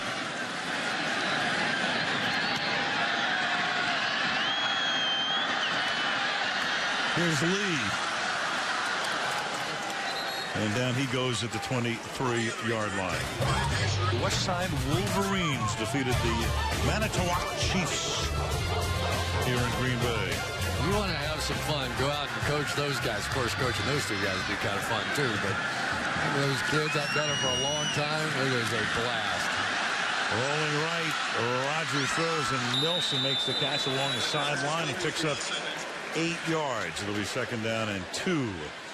You know, and for Aaron Rodgers, he's having a few laughs out there. But for Brett Favre, that was an impressive drive. I mean, let's just tell it like it is. He throws a pick, thing goes in the other way, and it looks like maybe you've worked your team out of a chance to win the game and take them immediately back down the field with a huge 3rd and 1 call. And let's give Darrell Bevell a little credit on that one. That's really what set up the touchdown. 504 career touchdown passes now for Brett Favre. Give it to Kuhn. And John Kuhn is 6 feet with 259 pounds. Picks up the 1st down. Well, if you want me to name an MVP so far in this game, I'm taking Chad Clifton. He tonight was asked to block one of the great pass rushers in the game, Jared Allen, one-on-one all night long, and he has been simply sensational as he's been the last few weeks. Jared Allen did make the 1 interception, but it wasn't because Chad Clifton didn't have a block. 11 years in the league. Chad Clifton was the left tackle for Peyton Manning for a spell at Tennessee. Rodgers going deep. Nelson was there, but the pass thrown out of bounds. Everybody stopped on the play. I mean, it was the defense stopped, and Jordy Nelson stopped, and if he had kept going, I think he might have had this one. I think because Aaron Rodgers was scrambling around, you see he's going to kind of sit there. I'm going to slow down now. Okay, now it's going to take off, and you throw it out of bounds. And for Tyrell Johnson, who's filling in tonight for Hussein Abdullah, they have not been able to victimize him much. A little bit here and there, but he's made plays. 2nd and 10. Big hole over the left side for Jackson. And before he can be tackled by Williams, he picks up a 1st down. Well, that's a pretty good job right there by the left guard, if I saw it correctly, Darren College. You got Darren College coming out and getting a block on the outside, but Scott Wells locking up inside on Jimmy Kennedy. And Jimmy Kennedy getting into play tonight much more because he's a pass rusher than a run player, but so far Green Bay able to run the ball at least decently. Kuhn to the 50-yard line. Well, Jackson tonight, 10 carries, 53 yards, a 5.3 per tote. And they picked up a total of 72 yards running the ball. You know, this is in the NFC North. I'm just thinking this has to be one of those races that's going to go down to the last weekend. Yeah, and these are probably the 2 most talented teams, wouldn't you say? I know Chicago's sitting there in first place, but as you look at these 2 teams, you watch them play a season ago, I still have the feeling the battle and the winner's probably coming out of one of these 2. I agree. 2nd down and 6. The ball is at the 50-yard line. And Jackson this time gets modeled up right at the 50. Speaking of the NFC North, just to refresh here, Chicago got off to a real good start this season, but lost today, makes them 4-3. Green Bay 3-3 coming into this one. Vikings have already had their bye week. 2-3. They go to New England next week, so that means Moss goes back to Foxborough and Detroit 1-5. The Packers go to face the Jets next week in the Meadowlands. 3rd down 5.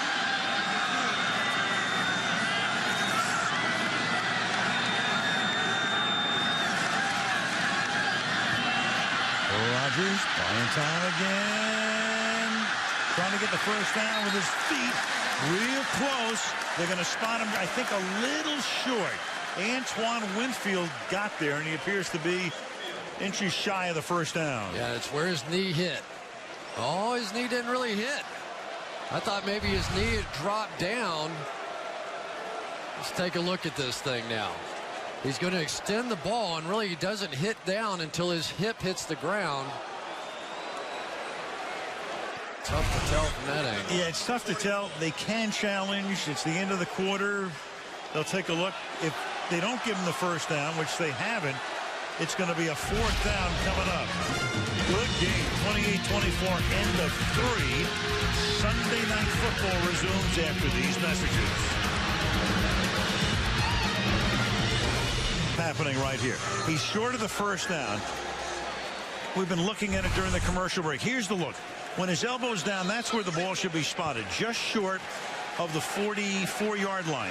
Now they're going to turn it around because it's the end of the quarter. They're still going to be short. He probably wouldn't have won the challenge. He might have gained a few more inches, but it's 4th and 1. They're going to line up at least to go for it. Will they? On 4th and 1, they will. They give it to Kuhn, and can he with a second effort get the first down? And he does. Boy, was that lucky right there. He runs right into the back of Andrew Corliss, who is going to stop him. Going to come looping right in here, and you'll see Kuhn just hit him right in the back. And somehow he just fights for that first down. That's as big a play as he's made all season right there. You turn that thing over to Brett Favre on the 44-yard line, you got issues. In a 4-point game. Ball is at the 43. Jackson. Number 39, 4th quarter in Green Bay. Al Michaels, Chris Collinsworth, Andrea Kramer. 54 years they've been playing here at Lambeau Field. If you've never done it, if you've never come here, put it on the bucket list. Yeah. If you love the NFL, you have to, at some point, show up here. 2nd down and 5 with 3 backs behind Rodgers. Little dump pass to Brandon Jackson, and Chad Greenway is right there to stop him.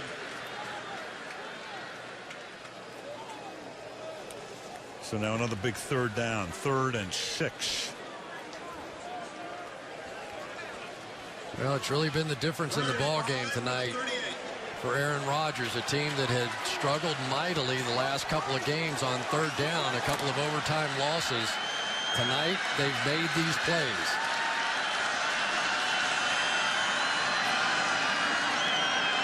Third and 6. Interesting set here. Leverage in the backfield. Protection. Rodgers has time. Throws. Catch. Now where is forward progress? Jennings had to come back, and he does not have enough with the naked eye for a first down. There's Childress right there.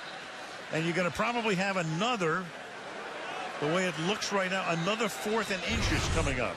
Well, it's going to be about when do they blow the whistle? When is forward progress stopped? You know, and it's just one of those calls, you know, where you're going to mark it. But he got no benefit of the doubt whatsoever. I would say that contact was made right there, obviously. And he never makes any forward motion at all, never fights forward for the ball.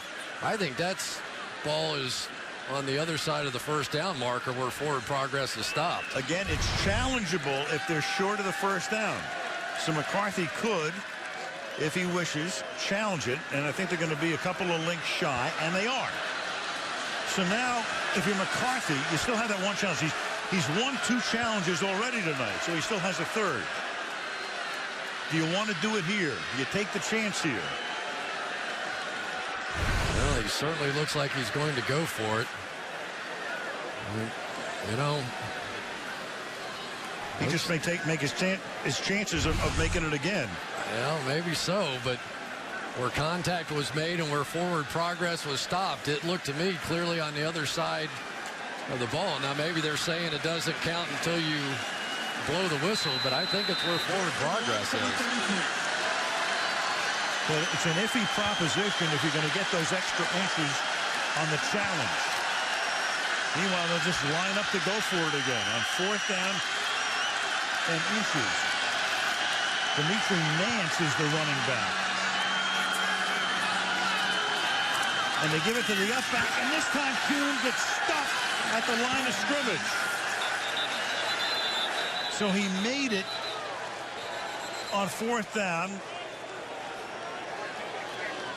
on the last series of downs, and this time the Vikings are certain they have stopped him. Well, and what McCarthy's saying is let the play itself out, that he was never down, and like he did the last time, he keeps fighting, he keeps pushing, and then you're going to see Kuhn come out of the pile with what looks like somewhere close to the 1st down.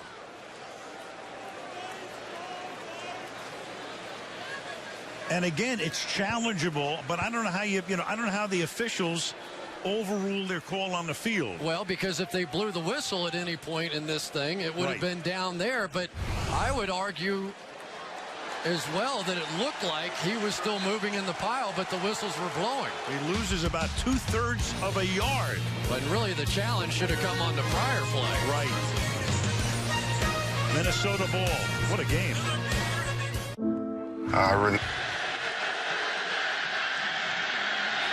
From the 34, 1st down. After Green Bay turns it over on downs. Adrian Peterson to the outside he goes. 1st down all the way to the 50-yard line. Finally stopped there by Woodson after a gain of 16. Oh, you just see great patience on the part of Peterson as Herrera pulls around and makes this block. Peterson, they've worked so hard with him, A, hold on to the football better, but B, go a little slower. Just take your time. Let the block play itself out a little bit, and then use your great speed, and you saw it there. AP 20 carries for 98 yards, and now he'll get to the century mark, and look at those legs, and that's churning all the way to the 41-yard line. Well, I tell you, this is in part what gets him in trouble with the fumbling, but it is also part of who he is. This guy will never quit on a play. I mean, these are linebackers and defensive linemen tugging and pulling on him, and he pushes the whole pile of them forward. And he's one of those guys that gets better the more carries he has. He's been more proficient after he carries the ball 10, 12 times a game. Well, he just drove A.J. Hawk 4 or 5 yards down the field. Got 9. It's 21 totes for 107 yards. And more to come. 1st down. Got to the 37. And you have to wonder now, is this Packers defensive line getting a little bit worn down? We saw it against the Miami Dolphins a week ago. They don't have depth inside. So some guys like B.J. Raji and Cullen Jenkins and some of those guys are having to play a lot of snaps. There you see C.J. Wilson in there, who's playing for Ryan Pickett, but he gives about 40 pounds away to what they typically have in there on the defensive line. Gerhardt is the back. Colby gets it. The Stanford rookie picks up close to 3. Hit by C.J. Wilson. 2nd and 7. Well, because you've got the nickel in there now, and there you have really no choice, you're seeing now some blitzes coming off the edge, just 2 down linemen in the game, so they're just going to have to hold up. And that time, C.J. Wilson, instead of overpowering his guy, slipped in the back door and made the play.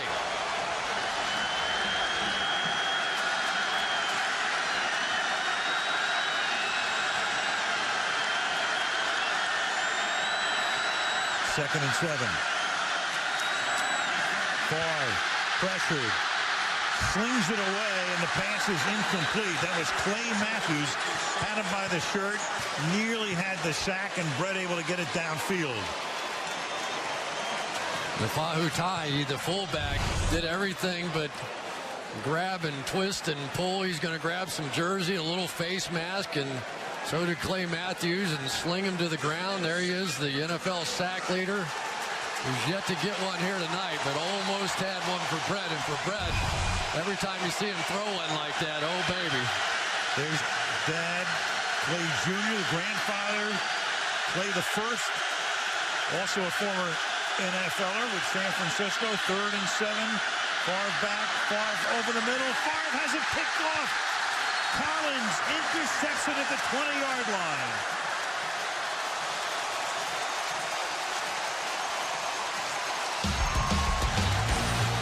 Back and forth we go. 28-24, Green Bay. Last year had 7 this season coming in. 3 interceptions in his last 7 pass attempts, including that one by Collins, which gives Green Bay the ball at its own 23 with 9:18 to go. And Brandon Jackson will get stuffed at the line of scrimmage by Chad Greenway, and back we go to the interception by Collins. Well, Percy Harvin here has got to do one of 2 things. He's either got to drive his defender deep and then come back to the ball, or go fast across the middle, because Nick Collins, when you're just drifting through the hole here, Nick Collins doesn't have to worry about anything deep. Randy Moss is kind of slowly coming out of his break as well. So Nick Collins said, to heck with that. I'm just going to drive on this because nobody's threatening me deep. Poor route running by both. 2nd and 11. And that pass is incomplete, and that's the first time tonight they have targeted Donald Driver on a pass. Well, and Donald Driver's dealing with a quad pull, and I've watched Donald Driver for a lot of years, and he's not himself tonight. He's out there doing the best that he can and trying to suck it up and play for his team, but he just doesn't have the same explosiveness that I've seen. They put a pass in 133 consecutive games and counting. So that streak in jeopardy. Longest in franchise history. 3rd and 11.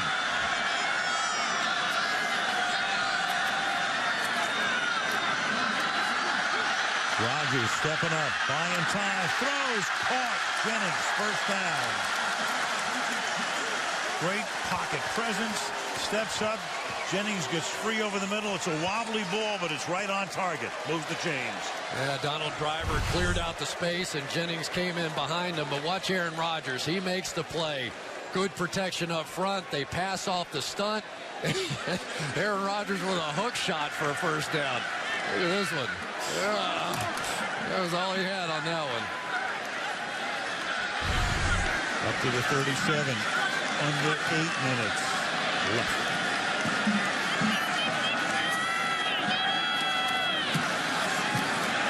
Nelson. Jordy Nelson to the 42-yard line.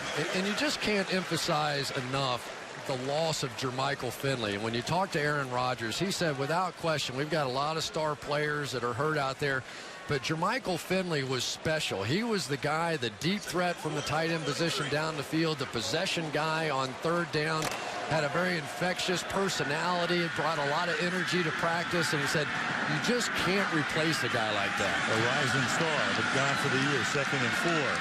Rodgers 5 yards shy of 300 tonight.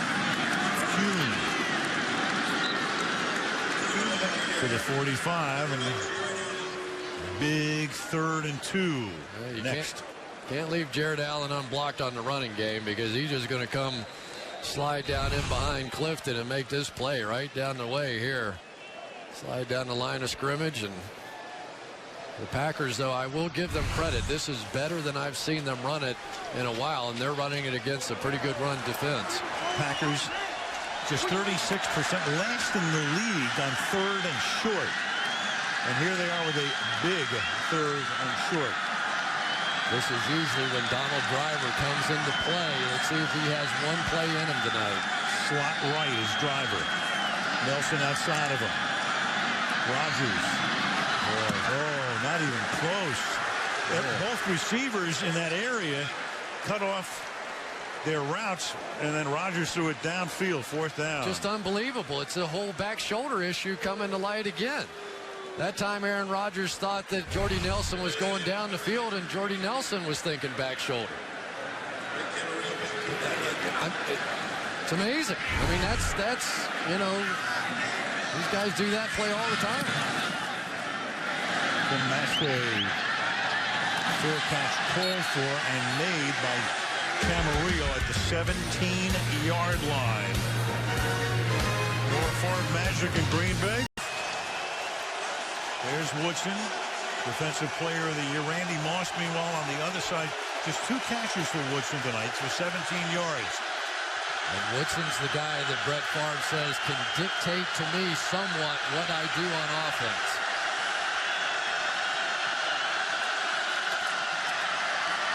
They start on the ground where Peterson's having a good night. Tackled by Matthews there. And the Packers staying in that 2-deep look, and due in large part, even though Randy Moss hasn't done a lot so far this evening, you just don't want to open yourself up for a big play. So they're staying back, they're staying conservative, and hoping their guys up front can stop Adrian Peterson. Moss wide left, Harvin wide to the right. Woodson fooling around inside a little bit. Peterson, well, he almost busted it all the way through. Tackled by Collins. First down. Well, I tell you, Anthony Herrera is playing a great game tonight. I really like watching him play. I think he's the most physical of their offensive linemen up front now. The double team off on the linebacker. And watch Adrian finish these runs. Staying low, hanging on to the ball. Hasn't fumbled it so far this year, even though the one last week that was attributed to Brett probably was his. Has really improved his game. And speaking of Woodson, there's Harvin, and Harvin's going to come off the field, and Woodson was a little iffy as well, but he's going to stay in. Harvin has to come off for the injury timeout. Woodson gets a little break right here because Harvin was the first guy to be a little shaken there. And Woodson gets the extra time as a bonus. Woodson's had the issue with his toe, missed a lot of practice this week. His wife had emergency C-section. So it's been a strained week already.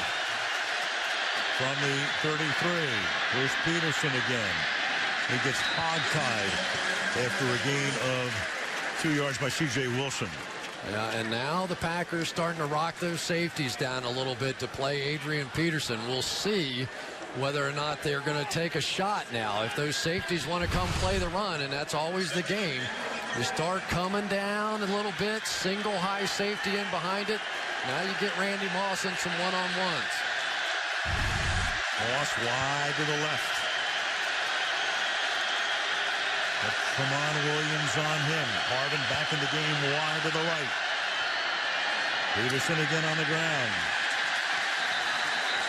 Up to the 36-yard line. C.J. Wilson is there. One thing about Peterson is, remember, he had huge fumbling problems. 20 fumbles in his first 3 years. But this year, none.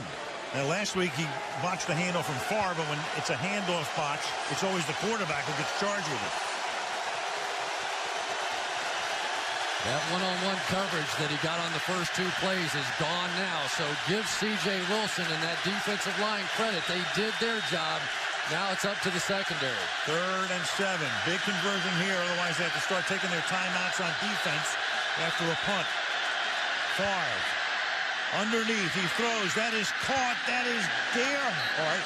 And he will be stopped a little short of the first down. At the 42-yard line, it's going to be 4th and inches. Well, A.J. Hawk got just enough of Gerhardt, and it was close. Give Gerhardt some credit. He fought for everything he had, but Hawk got just enough of a piece of him. There's Hawk right there. Going to come over and make this play. You know, they're a little short, Chris. I think you got to go for it here. You've got Adrian Peterson. You got 4th and inches, because otherwise you're going to turn it over, and then you have to use your timeouts on defense. Well, and plus, even if you can hold them to a field goal, you still are within a touchdown. Absolutely. So I agree, and I think they'll go for it here. And believe me, for the Vikings, probably a little easier to go for it in this situation with Adrian Peterson than it would be for the Packers, whose running game is a little more suspect. Minnesota with 4 clock stoppages. at their disposal. The 2-minute warning plus all 3 of their timeouts. And I think an extra offensive lineman, Ryan Cook, now in the game, number 62. He is. He lines up in the backfield. Now he's on the left side. You got Tahi in the game at fullback. You got Peterson through the middle, and AP picks up the first down. 4th and inches. He gets 3 yards, and the ball comes out to the 46-yard line. Well, I just love his heart, and really give Anthony Herrera a little credit here as well. He made a great adjustment on this block. He pulls around and gets stuffed initially, comes off athletic enough to come up and make this play. You'll see him run into basically B.J. Raji there, but he comes off and gets just enough of a piece of A.J. Hawk to pick it up. From the 47-yard line. Peterson again to the outside. Nowhere. Woodson comes up to stop him.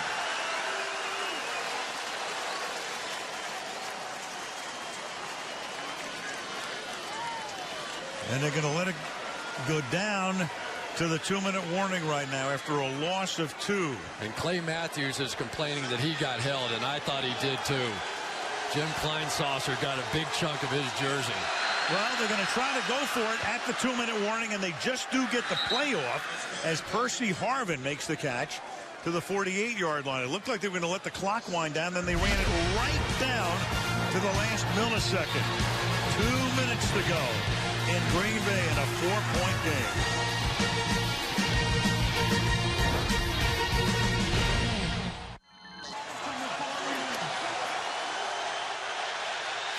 Third down and 5. From the 48, each team with its full complement of timeouts. Double coverage on Moss. Moss left, Harvin in the slot to the right. It wasn't. Favre, pump faking, throws underneath, juggled, incomplete. Harvin couldn't make the catch. Coverage is there from Nick Collins, and it's 4th down and 5. And I think that they may have fooled Brett Favre a little bit on that. It fooled me as well. It looked like they were double covering Moss on the outside here with these 2 guys, but at the last second, the safety comes up, and Moss did have the single coverage going down the field. Good job of disguise that time by the Packers. 4th and 5 at the 48.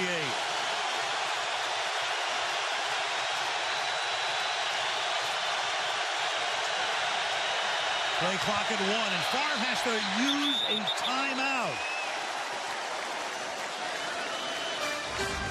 Not what you want to do, but he had to do it. Otherwise, they were going to get the delay of the game to make it a 4th and 10. Following the timeout, 4th and 5 at the Green Bay 48-yard line.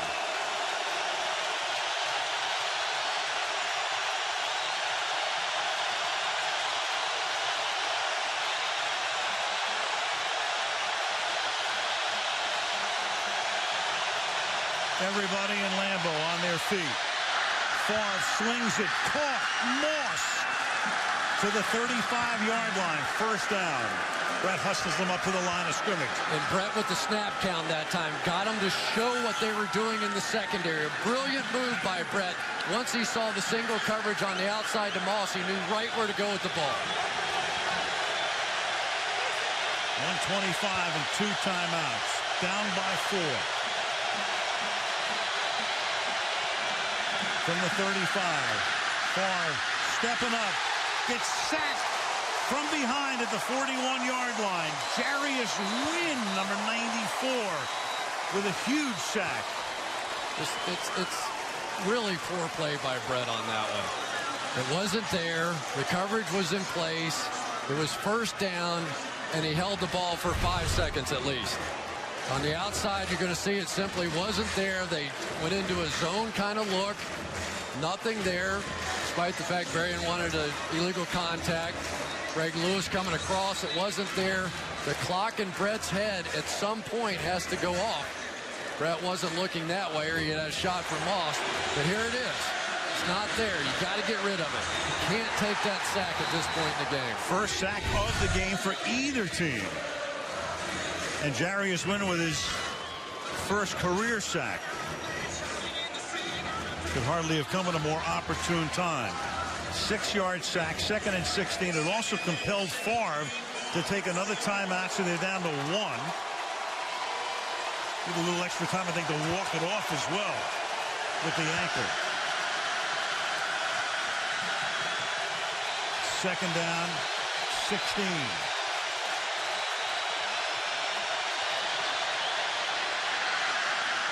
Caught. Peterson. Adrian Peterson inside the 20-yard line and shoved out of bounds at the 15. And I tell you what, Randy Moss ends up with a key block on this one as Peterson starts coming back across the field. Why not? You get the ball in the hands of one of the great players in the game and let him go to work. Nobody expects him out the back door. There's Randy Moss with his block. Good block down the field. And there goes Moss. Just enough right there. My, oh my, Brett Favre and Lambeau. There we go. You saw McCarthy earlier in the play. He wanted a block in the back, and now you got flags before the snap. Peterson's first catch of the game. False start. Offense, number 81. 5-yard penalty. First down. That's Shanko.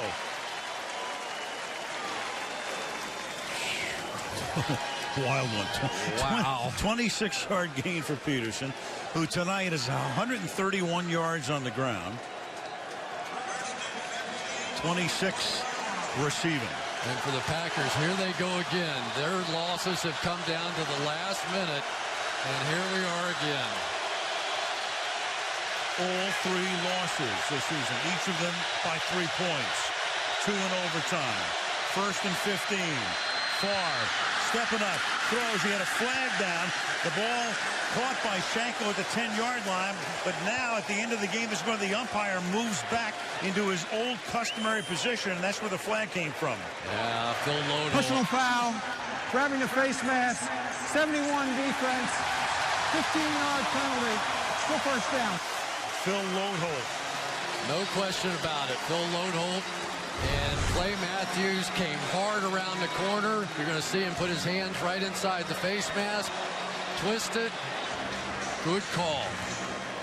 And for Clay Matthews, no sacks tonight, but the leading sacker in the league coming in made his presence felt there. 57 seconds. It's 1st and 30.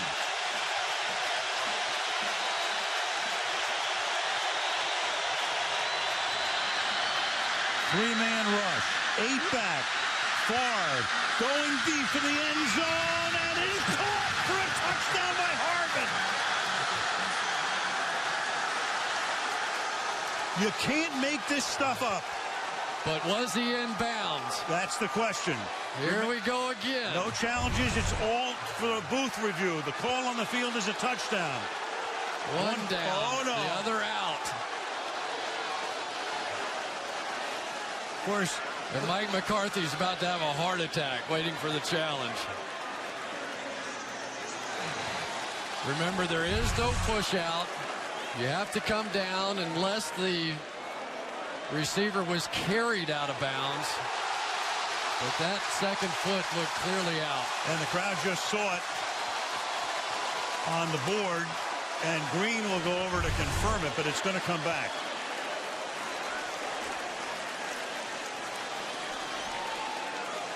Now, if you want to make a case for something, you might argue pass interference on Pepper there. He kind of went into Percy Harvin and was a bit of the impetus, but obviously that's not reviewable. Mike McCarthy wanted everybody to know what he saw. So this is just a matter of confirmation. It should be a pretty easy call here for Green. After reviewing the play, the receiver's second foot came down out of bounds. Pass is incomplete. It'll be second down on the 35-yard line.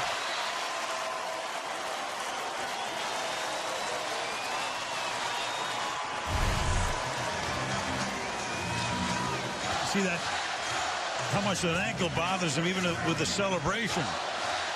Hopping on the 1 foot. Yep. He was hoping that was his last pass of the night, but time to reload the gun here.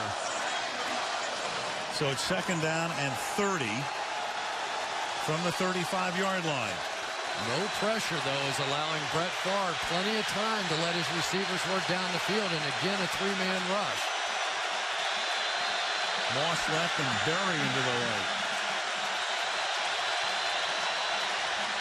3 coming. Favre throws underneath. Peterson. And Peterson breaks tackles, can get to the 20-yard line. That's going to make it 3rd down and 15, and a timeout taken here by the Vikings, and that will do it for their timeouts. Timeout. Minnesota. This is their 3rd and final timeout. 30-second timeout. There was one guy who was not going to make that sack, Clay Matthews. They had half of the state of Minnesota blocking him. Percy Harvin, Vasant-Shenko. And now you finally get the load hold. No helmet, hair fly. It's like a video game out there. Pretty gutsy effort by him, struggling with the hamstring, and he is all about everything, isn't he? He is going to fight just like his daddy did and his grandfather before him. 37 seconds, no timeouts, 3rd and 15. We have seen Randy Moss over the years make a few leaning out of bounds catches in key moments. This will be the 15th play of this drive, which started back at the Minnesota 17. Favre rolling. Going to throw all the way back across the field and to Sheboygan. So it's 4th down.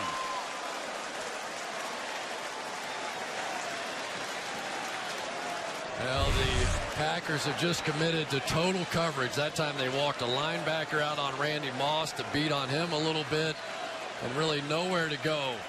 Tried to come all the way back across the field and try for one of those jump balls to Randy Moss, but too far gone. Down to this. 4th and 15. And Favre goes down and gets back up. And then he throws for the end zone. And too high, incomplete.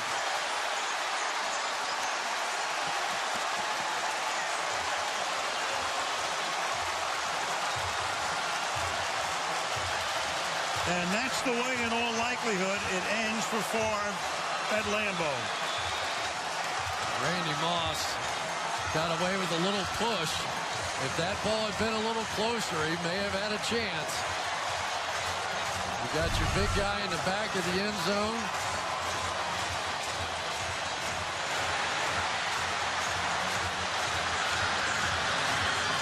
See the little push there he put on Tramon Williams. He didn't get away with it earlier, but if this one were closer,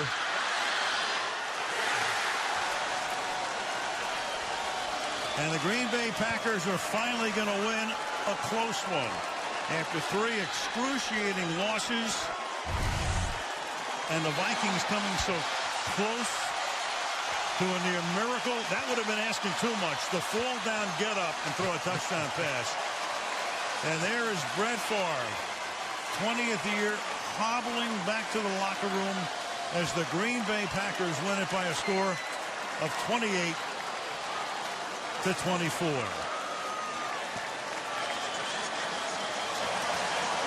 Favre with Rodgers. In boxing, you would say, can't wait to see the rematch. You're right. Perfect ending for the fans. An inglorious end to a pretty glorious run for number 4 in this stadium.